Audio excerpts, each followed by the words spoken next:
प्रकाशक रामो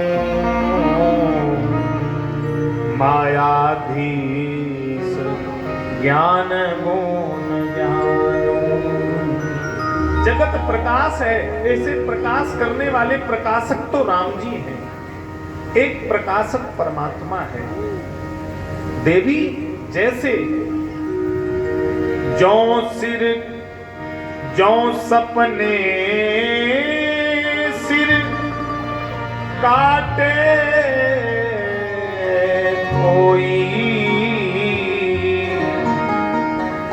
जैसे स्वप्न में कोई हमारा सिर काट रहा है और कभी कभी हम लोग घबरा जाते, स्वप्न ऐसा लगता जैसे सही है, अरे प्राण निकले, और तब तक आंख खुल जाए तो क्या लगता, अरे ये तो सपना देखा, सपने में हमने देखा हमारे पिताजी खत्म हो गए, हमारी बहन खत्म हो गई, अरे ये तो सपना था। बिन जागे ना दूर दुख होई, स्वप्न का दुख जागने पर ही दूर होता है। इसी प्रकार संसार का दुख भी भगवान के भजन और सत्संग से ही दूर हो सकता है, और कोई दूसरा हेतु देवी नहीं है। एक यही सबसे सुलभ और सरल उपाय है, भगवान का भजन और भगवान का सत्संग। विस्तार से चर्चा करी है, भगवान के अवतारों का हेतु बताया। भोले बाबा ने कहा, देवी राम जन्म के हेतु अनेका,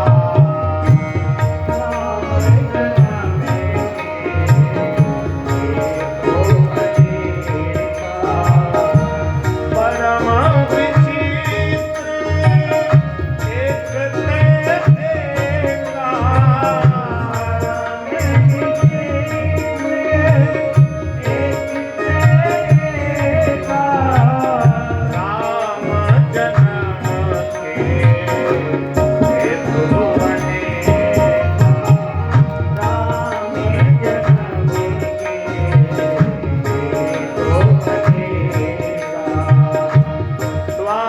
पाल हरि के प्रिय दो,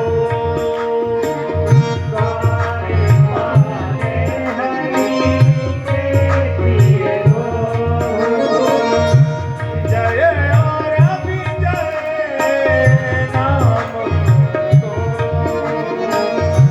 जय और विजय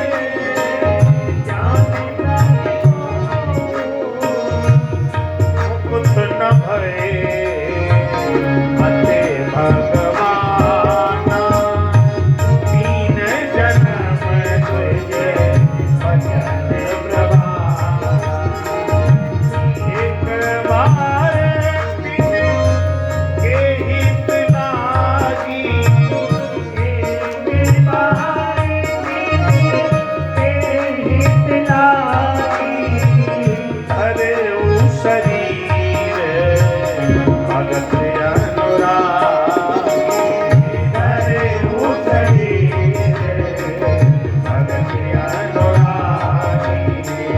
भगत अनुरागी, भगत अनुरागी। एक जन्म का हेतु है जय और विजय को श्रापित कराना। ये जय और विजय सनकादिक महात्मा आए तो रोकने लगे, भगवान से मिलने नहीं देंगे।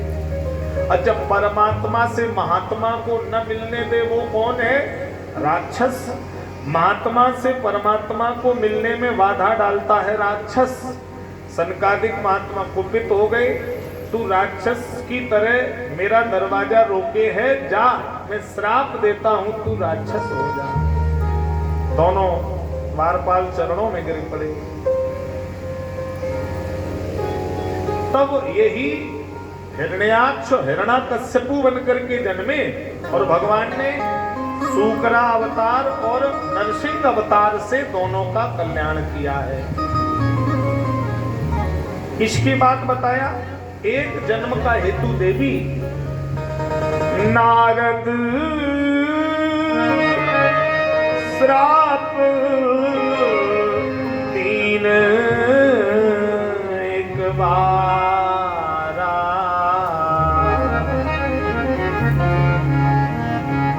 नारद जी ने एक बार श्राप दिया, यही मैया पार्वती खड़ी हो गई, बाबा मेरे गुरु जी ने श्राप दिया तो भगवान ने कुछ गलती तो की होगी।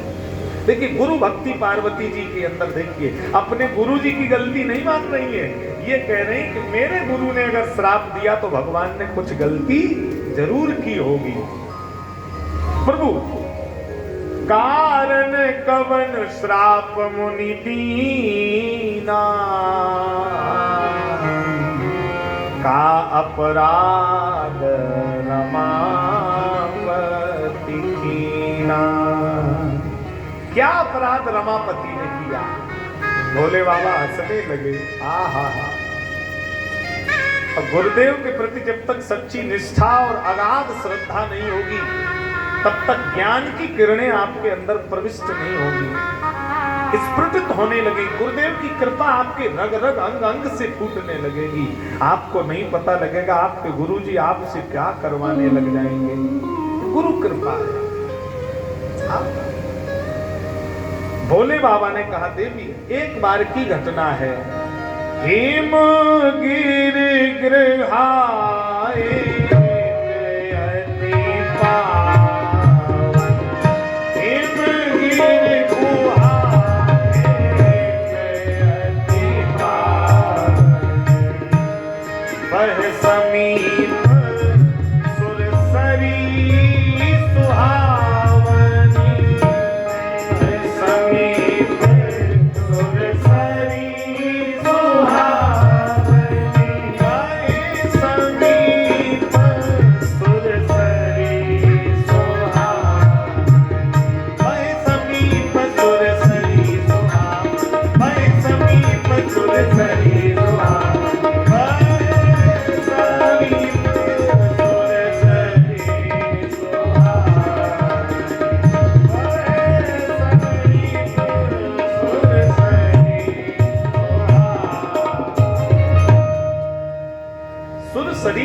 गंगा हिमालय से बह रही है, कल कल कल कर निनाद करती हुई।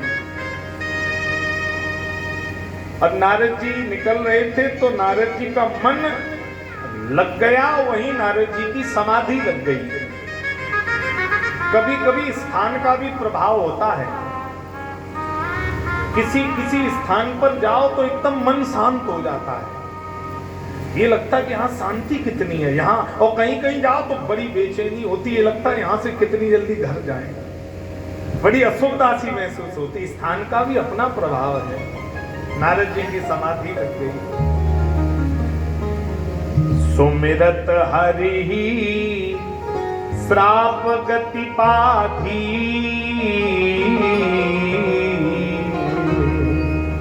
श्राप लगा था कि एक जगह तुम ज्यादा देर नहीं रुक सकते, वो भगवान के भजन से श्राप की गति अवरुद्ध हो गई। और महाराज सहज विमल मन लाग समाधि, समाधि लग गई नारद जी। बड़ी निर्मल कथा है महाराज। गुरुदेव कहते गंगा जी कल कल कल कल करके बह रही हैं, बही कैसे गंगा लहर धीरे धीरे, बही कैसे गंगा लहर धीरे धीरे, पहाड़ों से आई उतर धीरे धीरे,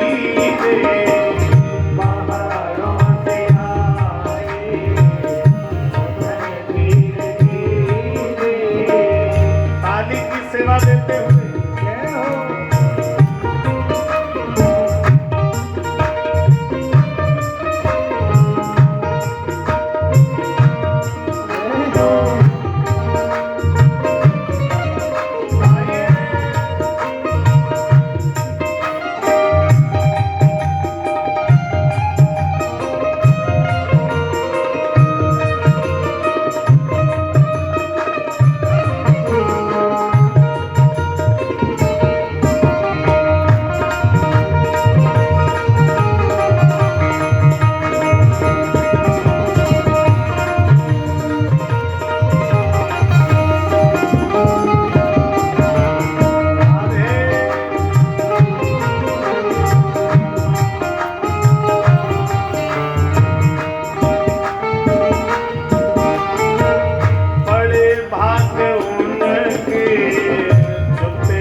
गंगा भी पापों को धुलती है और संतों के दर्शन भी पापों को नष्ट कर देते हैं।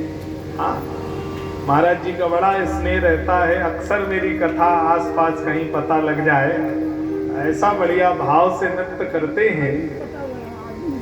अच्छा, एक बार जोरदार महाराज जी के लिए अभिनंदन, बहुत बहुत स्वागत है। विराजिए, कथा श्रवण करें। तो मैं चर्चा कर रहा था, समाधि लग गई नारद जी की, और इतनी दिव्य समाधि लगी गंगा जी के किनारे। मुनि गति देख सुरेश डिराना, कामय बोल तीन शनमाना। इंद्र घबरा गए नारद जी की तपस्या देखकर, कहीं मेरा इंद्रासन न डोल जाए। तो कामदेव को भेजा समाधि लगाने के लिए। अच्छा, ये देवताओं के सिंहासन पहले हिल जाते अगर जरा कोई मानव भक्ति हो, पूजा ज्यादा कर दे तो। हाँ, तो इंद्र ने काम को भेजा है नारद जी की समाधि लगाने। सुख हार ले भाग सठ स्वामी निरख मृगराज, छीन ले जन जान जड़तिम सुरपति नालाज। लेकिन भगवान की ऐसी कृपा नारद जी के ऊपर हुई है, काम कला कछु मुन ना व्यापी, काम कला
भगवान की कृपा से नारद जी की समाधि नहीं लगी।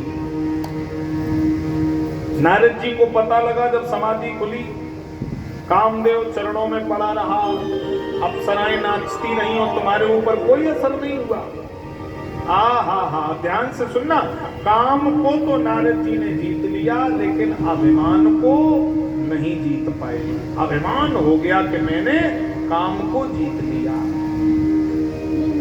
हा, सीधे नारद जी कैलाश पर आए हैं। तब नारद गवने शिव पाही, शंकर जी के पास आए।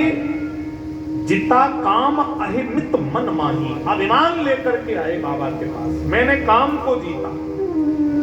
भोले बाबा ने कहा, बड़े दिन में आए नारद जी, कहां बने रहे? नारद जी ने कहा, वो समाधि लग गई थी, समाधि, और इतनी घोर समाधि। इंद्र, कामदेव, अप्सराएं सब पैरों में पड़े रहे, हमारे ऊपर कोई असर नहीं। समाधि इतनी, काम को हमने जीत लिया। काम को जलाने वाले शंकर जी से नारद जी कह रहे कि हमने काम को जीत लिया। शंकर जी हंसने लगे। मार चरित शंकर ही सुनाए। क्या सुनाए? मार चरित। शंकर जी सुनते क्या है? रामचरित। लेकिन सुना मार चरित रहे। अति प्रिय जान महेश सिखाए।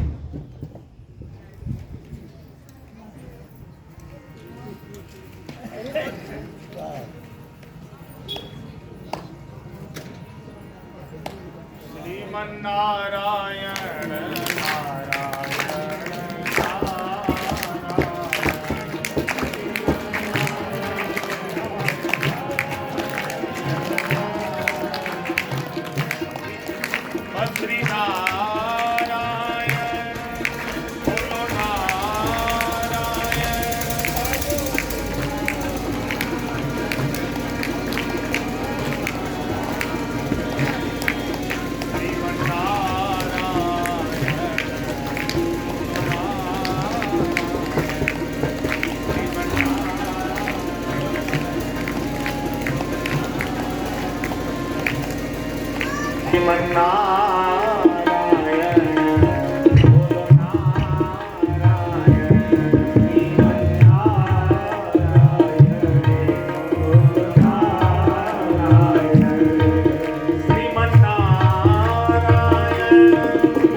शंकर जी ने प्रिय समझकर नारद जी के हाथ जोड़े। नारद जी, ये प्रसंग जो तुमने हमें सुनाया, ये भूल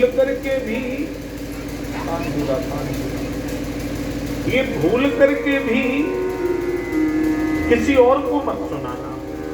अच्छा, नारद जी को मन में ये लगा, हमें लगता इन्हें हमसे जलन होने लगी कि अगर नारद जी की प्रशंसा सबको समझ में आएगी तो कहीं नारद जी की पूजा ना होने लगे। नारद जी बोले, अच्छा हम किसी को नहीं कहेंगे, लेकिन अगर लक्ष्मीपति भगवान विष्णु ने पूछा तो? शंकर जी बोले, और सबको बता देना उन्हें तो बिल्कुल मत बताना। क्यों? बोले, बार बार बिनवौ मुनि तोई, जिमो यह कथा सुनायो मोई। चलह प्रसंग दुरायु तबहु, प्रसंग भी चल जाए तब भी भगवान विष्णु को मत बताना। अब नारद जी के मन में अभिमान का फोड़ा। शंकर जी ने उपदेश की दवा लगाई, उपदेश की दवा इस फोड़े पर काम नहीं की। तो अब ध्यान से सुनिए, अब तो इसका ऑपरेशन होगा और ऑपरेशन थिएटर में सारी व्यवस्था उपलब्ध है। भगवान बोले, कोई बात नहीं। तो अब नारद जी सीधे गए हैं। कहां गए हैं?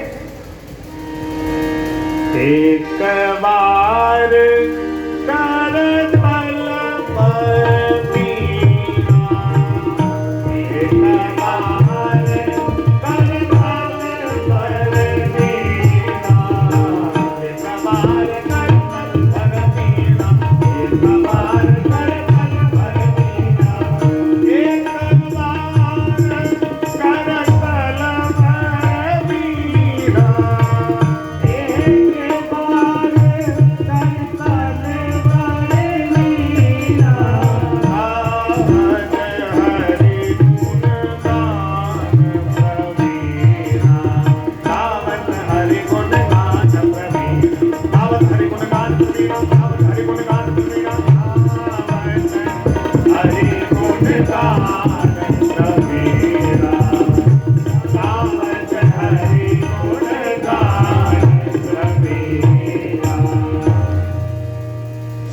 भगवान के क्षीर सागर में नारद जी पहुंच गए।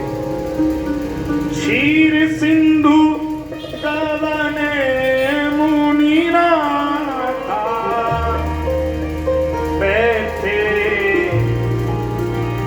आसन ऋषि समेता, हरस मिले उठ रमान के।